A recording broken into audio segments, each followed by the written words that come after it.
বলেন ওয়ালাকাদ যায়্যানাস সামাআদ দুনিয়া বিমাসাবিহা ওয়া জাআলনাহা রুজুমান লিশ-শায়াতিন। আমি প্রথম আকাশের মহাশূন্যটাকে আলো দিয়ে তারা দিয়ে সুশোভিত করেছি, আবার এই তারা দিয়ে আমি জিনদেরকে আঘাত আর প্রহারের ব্যবস্থাও করেছি। সুবহানাল্লাহ পড়েন। অনেক লম্বা কথা, আমি সংক্ষেপে মেসেজগুলো আপনাদের কাছে পৌঁছে দিই। আল্লাহ বলেন, আমি প্রথম আকাশের মহাশূন্যটাকে তারা দিয়ে সাজিয়েছি। I have beautified the closure sky with light, candle and stars. মাথা উপরের দিকে তুললে আমরা যেটা দেখি এটা কি? আসলে এটা আকাশ না, এটা মহাশূন্য। এটা কি? আকাশ অনেক উপরে। আমরা খালি চোখে যা দেখি এটা প্রথম আকাশের মহাশূন্য। এই প্রথম আকাশের মহাশূন্যের অনেক উপরে প্রথম আকাশ, তারপরে দ্বিতীয় আকাশের মহাশূন্য, তারপরে দ্বিতীয় আকাশ, তারপরে তৃতীয় আকাশের মহাশূন্য, তারপরে তৃতীয় আকাশ। একটার চেয়ে আরেকটা বড়। সুবহানাল্লাহ পড়েন। কত বড়? আপনার এই হাতের আংটিটা, সাহারা মরুভূমির নাম শুনছেন? পৃথিবীর সবচেয়ে ছোট মরুভূমি, তাই না? তাইলে বড়। এই বিশাল সাহারা মরুভূমিতে যদি আপনার এই হাতের আংটিটা আপনি ছুঁড়ে ফেলে দেন, এই সাহারা মরুভূমির তুলনায় আপনার আংটি যত ছোট, আল্লাহর দ্বিতীয় আকাশের তুলনায় আল্লাহর প্রথম আকাশটা ঠিক তত ছোট। একটার চেয়ে একটা বড়, একটার চেয়ে একটা বড়। আর আমরা মনে করি কত বিশাল জায়গা নিয়ে আমরা বসে আছি। এই যে দেবিদ্বার প্রপারের আজকের এই প্যান্ডেলের এই পরিবেশটা অনেক বড় মনে হচ্ছে না তাকালে? পুরো দেবিদ্বারের তুলনায় এই প্যান্ডেলটা কত ছোট কল্পনা করা যায়? দেবিদ্বার হচ্ছে কুমিল্লার 16টা থানার একটা, তাই না? থানা। কুমিল্লা হচ্ছে বাংলাদেশের 64 জেলার একটা। এরকম 64টা জেলা মিলে আমাদের সুজলা সুফলা শস্য শ্যামলা ডিজিটাল বাংলাদেশ। এই বাংলাদেশ হচ্ছে পৃথিবীর সবচাইতে বড় দেশ। কি বড় না? কত ছোট জানেন? মানচিত্রের মধ্যে বাংলাদেশ এটা লেখার জায়গা পাওয়া যায় না। বাংলা BANG পরে ইন্ডিয়ার উপরে, মাঝখানে LA, পরে বাংলাদেশের উপরে আবার DESH পরে আবার ইন্ডিয়ার উপরে। বাংলাদেশ কথাটা লেখার জায়গাও বাংলাদেশের উপরে নাই। কত ছোট! পাশের ইন্ডিয়ায় 25 গুণ বড়, Canada, United states of America প্রায় 100 গুণ বড়, রাশিয়া নামে একটা দেশ আছে প্রায় কয়েকশো গুণ বড়। এরকম 200টা দেশ মিলে আমাদের এই পৃথিবী।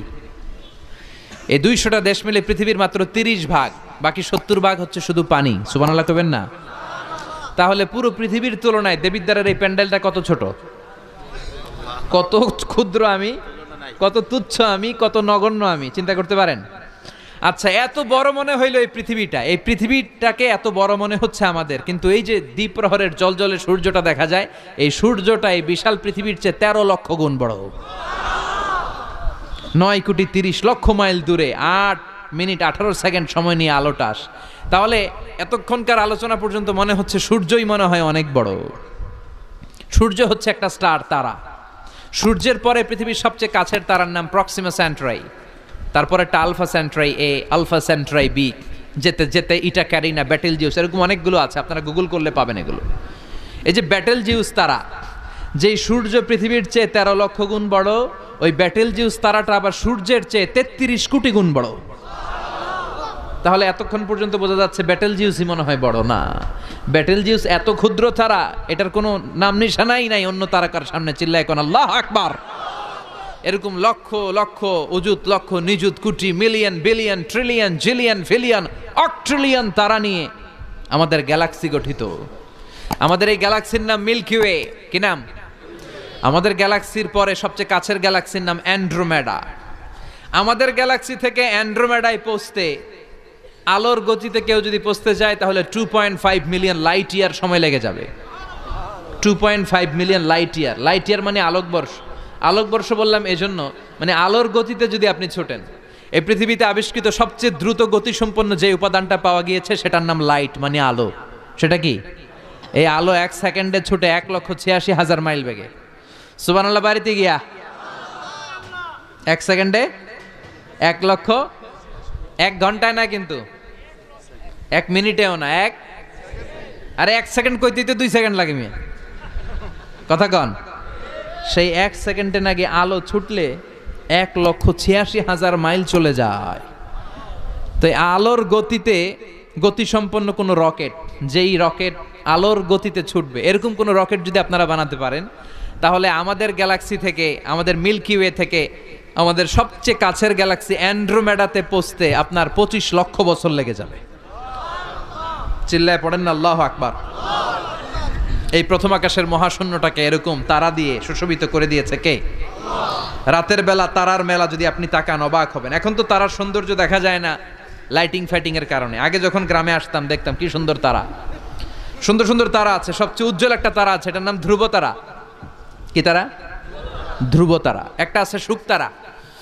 60টা তারার একটা চ্যানেল আছে, এটার বলে সপ্তর্ষি মণ্ডল।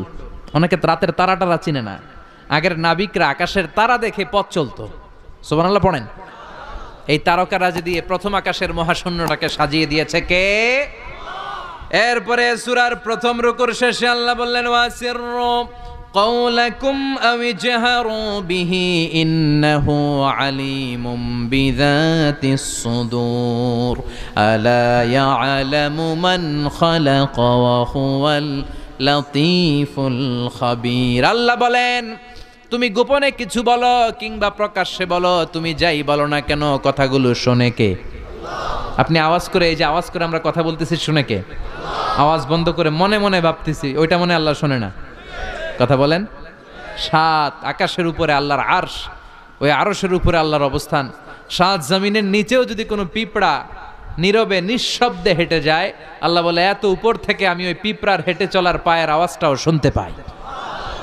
কেউ যেটা শোনে না, শোনে কে? এরপরে আল্লাহ বললেন হুয়াল্লাযী জাআলা লাকুমুল আরদা যালুলান ফামশু ফি মানাকিবিহা ওয়া কুলু মির রিজকি ওয়া ইলাইহিন নুশুর। আল্লাহ বললেন তিনি এমন সত্তা যিনি তোমাদের জন্য জমিনটারে সমতল বানিয়ে দিয়েছেন। জমিনের যেখান দিয়ে প্রয়োজন হেঁটে যাও আর রিজিক তালাশ করো, কিন্তু সবশেষে তার দিকে ফিরে যেতে হবে, ঠিক কি না? জমিনটারে সমতল করলো কে? আজকের এই প্যান্ডেলটা সমতল না? কথা কন না উঁচা নিচা? আজকে এদিকে যদি উঁচা হইতো, এদিকে নিচা, এদিকে খাদ, এদিকে গর্ত, এদিকে আবার উঁচা, বসতে পারতেন?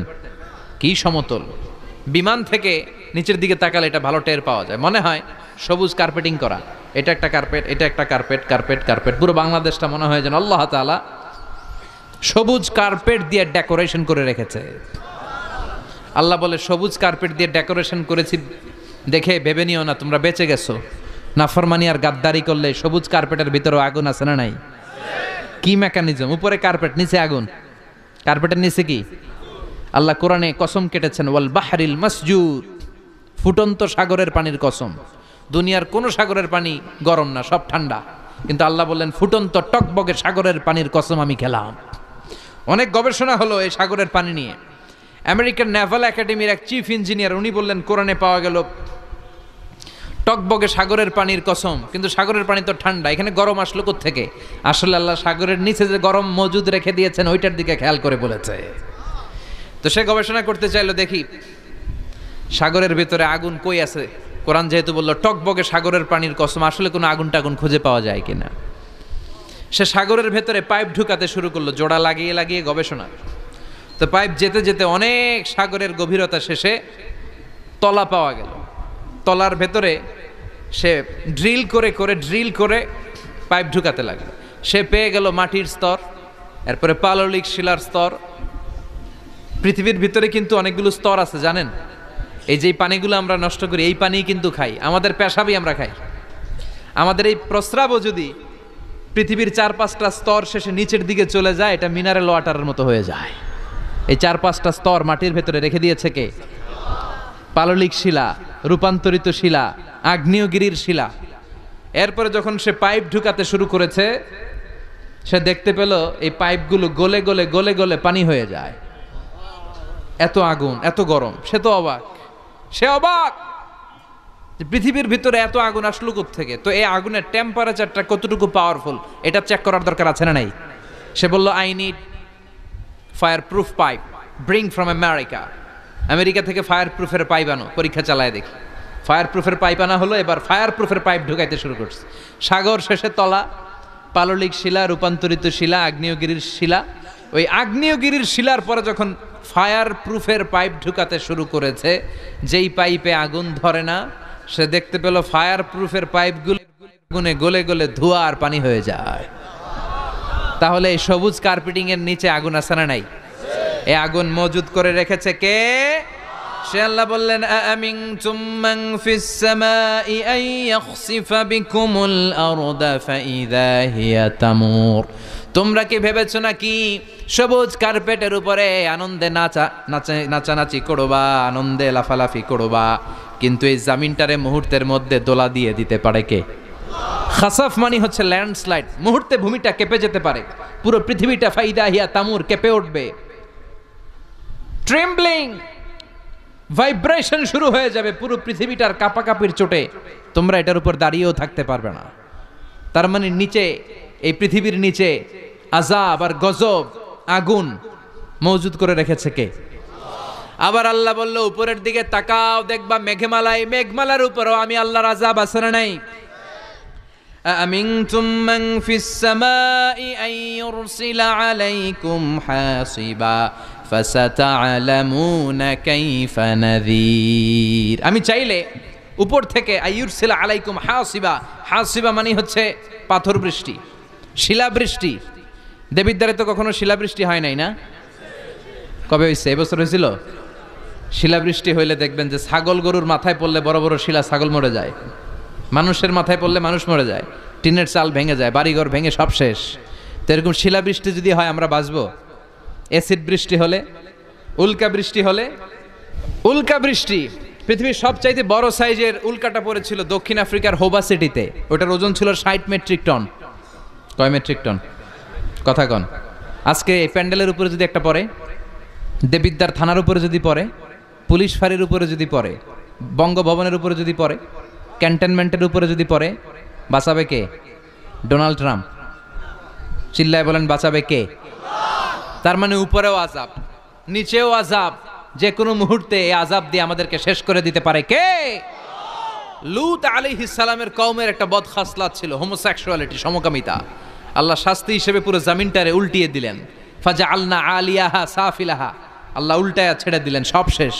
ওইখানে এখন ডেড সি, আল বাহরুল মাইয়িত, মৃত সাগর, গজবের জায়গা। এই সাগরে কোনো কাঁকড়া নাই, চিংড়ি মাছ নাই, ব্যাং নাই, শ্যাওলা নাই, মাছ নাই, কিচ্ছু নাই। এরকম মুহূর্তের মধ্যে আযাব আর গজব দিয়ে আমাদেরকেও শেষ করে দিতে পারে কে? শুধু বিশ্বনবীর দোয়ার বরকতে আমরা বেঁচে যাই। বিশ্বনবী দোয়াতে বলেছেন, আল্লাহ আমার আগের উম্মতদেরকে তুমি যেমনি আযাব দিয়ে গজব দিয়ে একবারে শেষ করে দিয়েছো, আমার গুনাহগার উম্মতদেরকে এইভাবে শেষ করে দিও না। বিশ্বনবীর দোয়ার বরকতে আমরা বেঁচে যাই। এরপর আল্লাহ বললেন, নাস্তিকরা কি মুক্ত বিহঙ্গের দিকে তাকায় না? বিহঙ্গ মানে পাখি, মুক্ত পাখির দিকে তাকায় না? পাখির দিকে তাকালে পাখির রব আল্লাহরে খুঁজে পাওয়া যায়, ঠিক কিনা? আওয়ালাম ইয়ারাউ ইলাত তায়রি ফাওকাহুম সাফাতিন ওয়া ইয়াকবিদনা মা ইউমসিকুহুন্না ইল্লার রাহমান ইন্নাহু বিকুল্লি শাইইন বাসীর। সুবহানাল্লাহ বলেন। পাখির দিকে নজর করলে পাখির রব আল্লাহরে খুঁজে পাওয়া যায়। আপনি পাখির দিকে তাকায় দেখেন কেমনে উড়ে, ওদেরকে শূন্যে ধরে রাখে কে? কথা বলেন না। মা ইউমসিকুহুন্না ইল্লার রাহমান, আল্লাহ ছাড়া কেউ পাখি ধরে রাখে না। এই পাখির আরবি হচ্ছে তয়ের। পাখির আরবি কি? বিমান আরবিও তয়ের। পাখি আরবি যা, বিমান আরবিও তা। এটার উপর গবেষণা করে বিমান আবিষ্কৃত হয়েছে। সুবহানাল্লাহ কইবেন না? কিন্তু আমরা করতে পারি নাই, করেছে আমেরিকান দুই ভাই। আমরা আছি ফতুয়াবাজি নিয়ে, কথা কন। আমরা আছি মারামারি নিয়ে, কার পিছনে কেমনে লেগে থাকা যায়, কারে কেমনে টাইনা নামানো যায়। একজন জিজ্ঞেস করতেছে, এত খেলা থাকতে হাডুডু বাংলাদেশের জাতীয় খেলা কেন? হাডুডু বাংলাদেশের জাতীয় খেলার নাম। তো আরেকজন উত্তরে বলতেছে, এর কারণ বাংলাদেশে কেউ উন্নতি করবে, ভালো কাজ করবে, এটা অন্যরা সহ্য করতে পারে না। উপরে উঠতে চাইলে ওরা ঠ্যাং ধরে নামাবে। এজন্য হাডুডু খেলা এই দেশের জাতীয় খেলা। হাডুডু খেলা দেখছেন? একটা সামনে যাইতে চাইলে সবাই কাবাডি কাবাডি কাবাডি কাবাডি বইলাই, ওর ঠ্যাং ধরে কি করে পিছনের দিকে নিয়ে আসে, ওরা সামনে যাইতে দিবেই না। তো এই হচ্ছে আমাদের স্বভাব। চিল্লায় বলেন ঠিক কিনা?